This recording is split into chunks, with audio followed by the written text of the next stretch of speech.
Cornelius Vanderbilt died in 1877, worth roughly $100 million, a fortune so large that economists later estimated it represented something close to 1 out of every $20 in circulation in the entire United States. 48 years later, when 120 of his descendants gathered for a family reunion at Vanderbilt University, not one of them was a millionaire. The money hadn't been stolen. No crash wiped it out. It simply disappeared, spent and divided into nothing across 3 generations.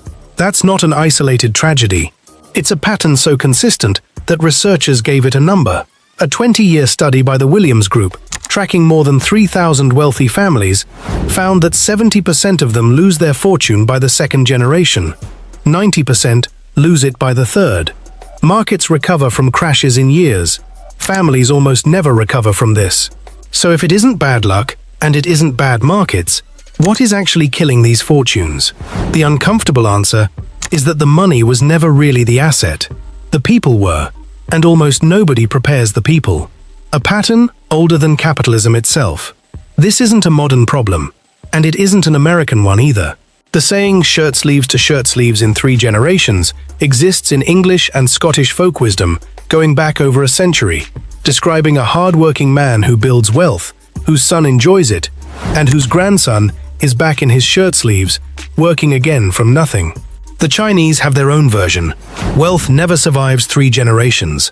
The Italians say it differently, but mean the same thing. From stables to stars, and back to stables. Different countries, different centuries, same observation. Something about the 3rd generation specifically tends to be where the money runs out. That consistency is the first clue that this isn't really about spending habits or bad investments. It's about a structural weakness baked into how inheritance itself works, and it shows up in places that have nothing to do with each other, separated by oceans and by hundreds of years. That should make you suspicious of the easy explanations. If it were really about one bad heir, one reckless grandson, you'd expect the pattern to be random, scattered, tied to individual personalities. It isn't. It repeats too cleanly, across too many unrelated cultures, for personality alone to explain it. Something more mechanical is happening underneath the surface, and that mechanism is exactly where the real story starts. Why the 3rd generation is the breaking point. Here's the mechanism, and it's almost mathematical in its cruelty. The 1st generation builds the fortune. They know exactly what it cost, because they lived every sacrifice that created it. The 2nd generation grows up watching that sacrifice, and even if they don't fully replicate it, they at least remember it happened. But the 3rd generation never saw any of it. They were born directly into comfort. They have no personal memory of the hunger that built the empire, only the lifestyle the empire now funds.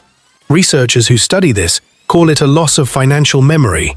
The skills, instincts, and discomfort tolerance that created the wealth in the first place simply aren't being transferred along with the money itself. You can hand someone a fortune, you cannot hand them the experience of building one. And the data confirms this isn't really a tax problem or an investment problem at all. Studies on wealth transfer failures consistently point to a different culprit.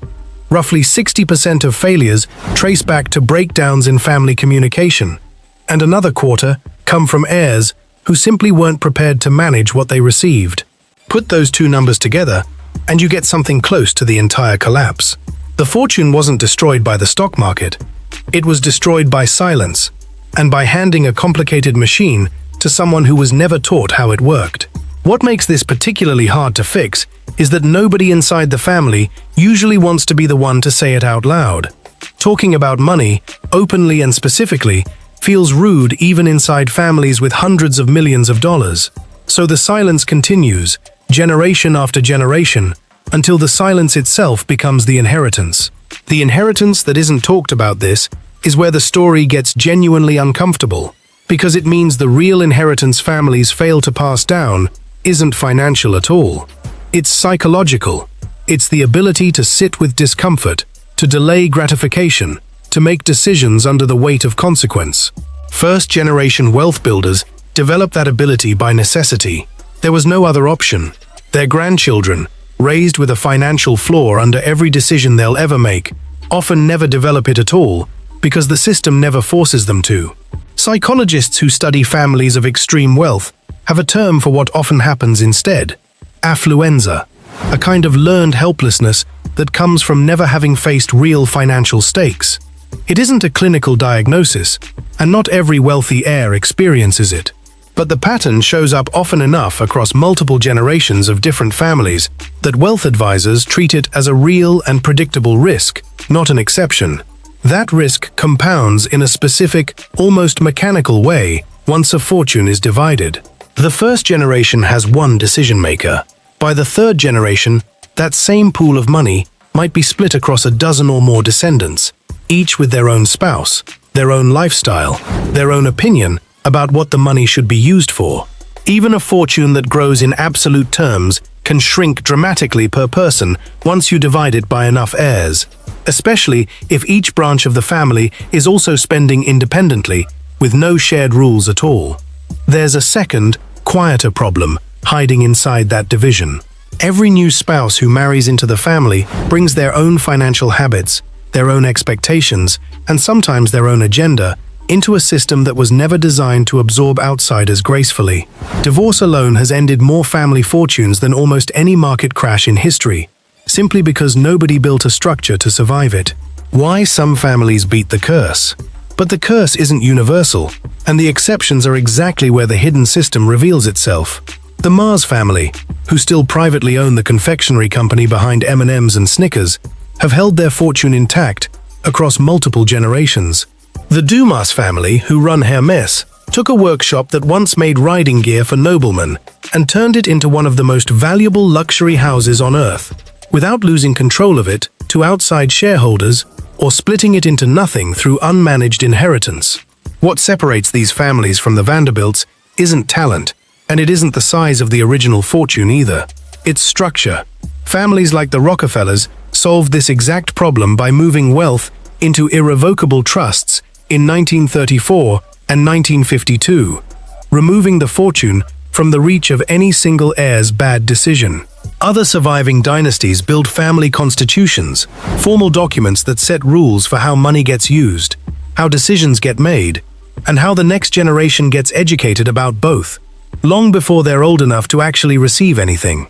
The common thread across every family that has broken the curse is almost boring compared to the drama of the families that didn't. They talked about money early, and they talked about it often.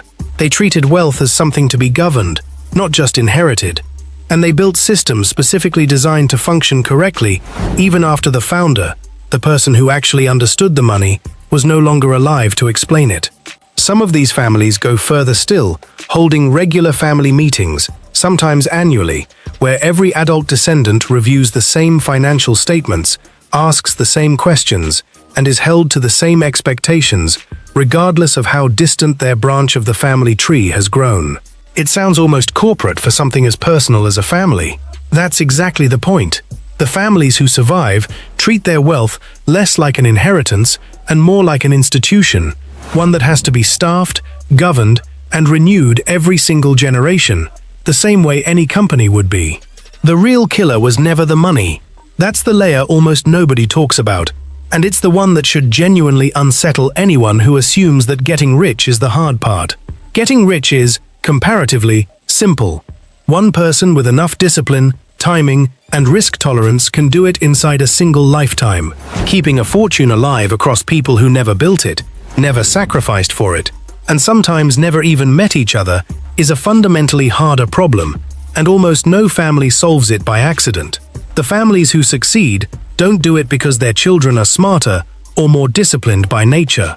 They do it because somebody, usually the first generation, made the deliberate choice to build a structure that didn't depend on every future heir being smart or disciplined at all. They assumed failure was likely and engineered around it, instead of hoping for the best and being surprised when the worst happened anyway. Which means the real killer of generational wealth was never extravagance, and it was never bad luck either. It was the assumption that money, once made, would simply take care of itself. It never does. It only survives in the hands of families willing to build something stronger than trust in their own descendants' good judgment. Maybe that's the question worth sitting with longer than any number on a balance sheet.